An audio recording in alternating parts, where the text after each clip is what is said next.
to Simon Calder, the travel journalist, about all this. Simon, great to have you with us. I mean, it's interesting, the scale of concerns everyone had a few months ago, which tended to go something along the lines of, if this crisis continues into May, we'll have problems by June, seem to be easing a little bit. Is that fair?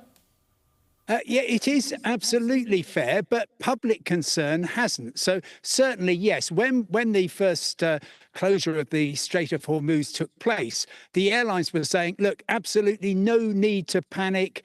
We've got plenty of supplies basically through till the end of May, and we're sure it will be over by then. Now, clearly, it doesn't look as though things are going to be open by then, and clearly there would normally be quite a lot of aviation fuel destined for Britain and other destinations coming through the Strait of Hormuz. But what has happened in the meantime is that, exactly, I spoke to Michael O'Leary, Chief Executive of Ryanair, yesterday.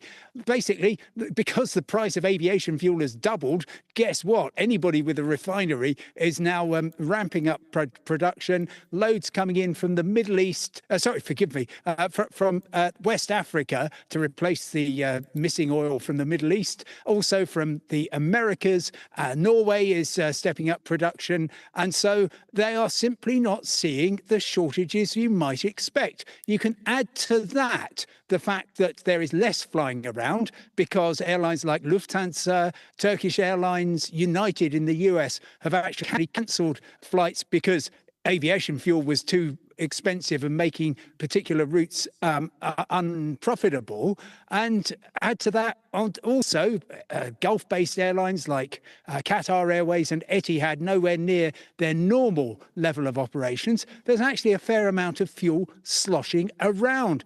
But at the same time, talking to people in the travel industry, they say, yes, the public is still really concerned. They're worried that their flight will be cancelled and they'll lose their holiday. They don't know if they'll get a refund if that happens, and they're particularly worried about being stranded abroad. Now, I'm 2,500 miles from home. I've got a flight, midnight plane from Georgia later on tonight. I've got zero worries about aviation fuel scarcity. And certainly, looking ahead, I've talked to the bosses of Wizz Air, of TUI, of EasyJet and Jet2, as well as Ryanair.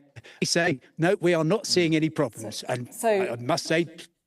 So great news then. I mean, it sounds like it's good news, which I guess means people can actually fly to places like where you are now, which looks, I should say, absolutely gorgeous. Tell us where you are, Simon.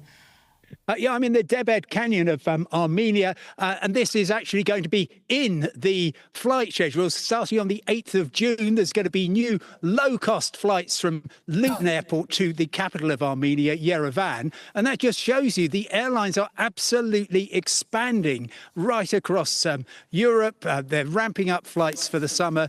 If there were concerns about aviation fuel, then new routes like this would simply not be starting up because initially they're unlikely to be particularly profitable.